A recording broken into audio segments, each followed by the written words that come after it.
чтобы не пил и без вредных привычек. Все проблемы люди. Их нет. 500 долларов нет, 500 рублей может. Ну, не такая же, как у Александра говорит, что 10 тысяч.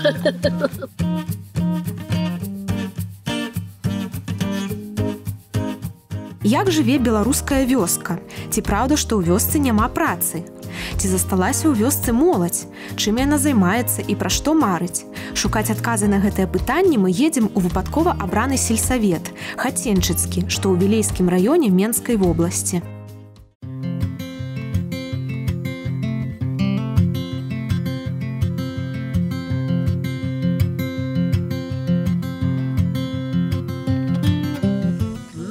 Как бы в деревне конкурс, отбор тут никакой не происходит, тут, чтоб не пил и без вредных привычек, в общем. Радует. Зарплата радует. Для деревни это хорошо, зарплата. 500 рублей платят? Да, больше. Сколько? 700-750. Живу с родителями на данный момент и деньги отдаю родителям. Ну, там себе забираю, там, чтобы машину заправить и себе осталось, а так. Застаёмся ў Шыпках і шукаем Паўлаву маці. Яна працуе на пошце і ездзіць на працу за 10 кіламетраў у Ілью. Гэта ўжо іншы сельсавет.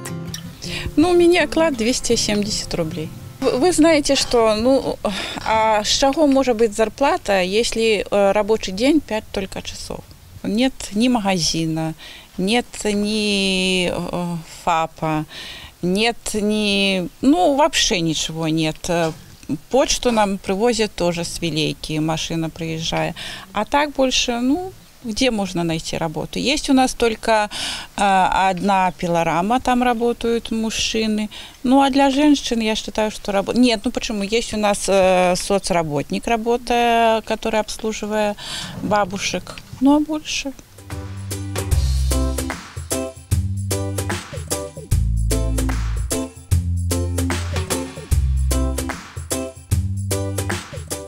А мы едзем далей і трапляем у пасёлак Партызанскі, які калісьці быў, як кажуць мясцовыя, амаль як цэнтр жыцця.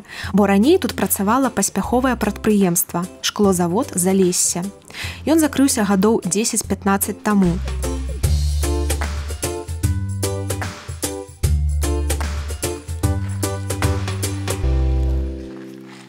Спросить, работа есть тут у деревни? Ну да, пилорама. Тяжелая работа на пилораме? Ну, конечно. Ну, с деревом работать тоже. Ну, надо, другой работы нет. Нет работы. Поселок вот все стекольный завод закрыли. Ну, тоже тяжело. Стеклозавод. Это же вредное предприятие. 500 долларов можно заработать на какой-нибудь работе? 500 долларов нет, 500 рублей может. А вось і піларама, на якой знаходзяцца нешматлікія працоўныя месцы пасёлку Партызанскага. Яна займае частку будынкаў былога шклозаводу і вырабляюць тут еўрападдоны на экспарт.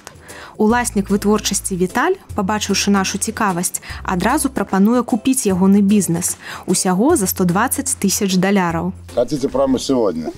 Я сажусь в машину и уезжаю. Да. Неприбыльные? Я говорю, я сажусь в машину и уезжаю. Люди, те, которые работают, те нормально живут. То есть, как бы проблем нет, а можете по деревне проехать, увидите, кто работает. Ну, там мужчина 30 годов, кольки может заработать? Ну, где-то 800 до 1200 можно заработать. 400 рублей и выше в месяц. Кто как трудится, кто как... Было бы желание, было бы старание и заработаешь. Па ўсім відаць, што Віталь не мае гендерных стэрэатыпаў. На ягонай пілараме жанчыны працуюць нароўні з мужчынамі. Але ўласнік скардзіцца, для поўнай загрузкі прадпрыемства не хапае рабочых. Запрашае на працу ахвочых хоць з Менску. Везде нужны люди. Если, допустим, она режет бревно, стоит она там сумасшедших денег, то все равно 2 человека нужно, чтобы относили продукцию. То же самое, полок, доску. И что? Все проблемы люди. Их нет.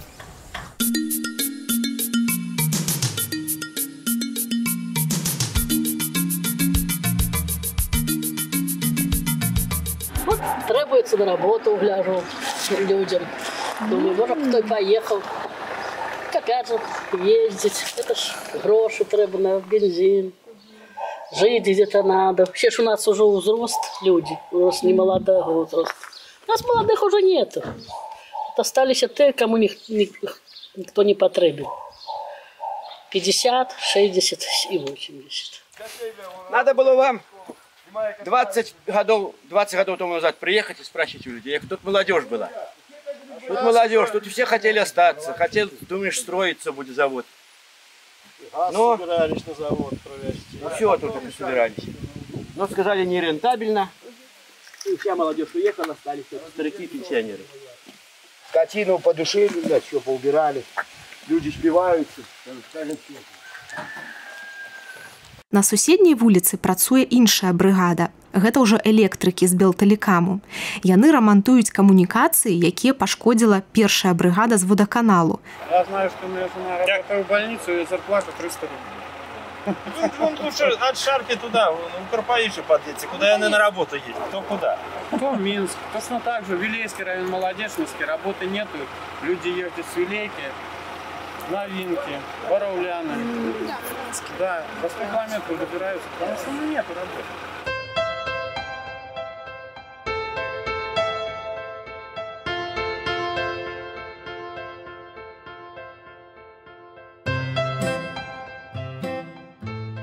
Завяршаем падарожжа па хаценчыцкім сельсавеце ў вёсцы Карпавічы. Гэта месца, дзе можна здымаць фільмы жахаў, закінутыя зернясховішчы, школа выстаўленая на продаж, занядбаны будынак колішняй сталоўкі.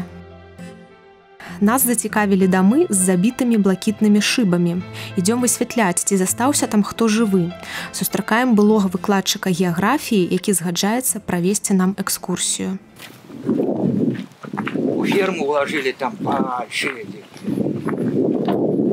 Я всю скотину забрал. Не знаю, сколько тут треба вложить, но укладывать никто не собирается и не хочет. Вы думаете, это один? Вот соседний дом. Там еще квартиры. Да, мы бачим, что вот, там половина осталась. А вот там двухэтажные, только в одном живут. Тоже все растянуто, разбомбили. Конторы только пожарные и почта.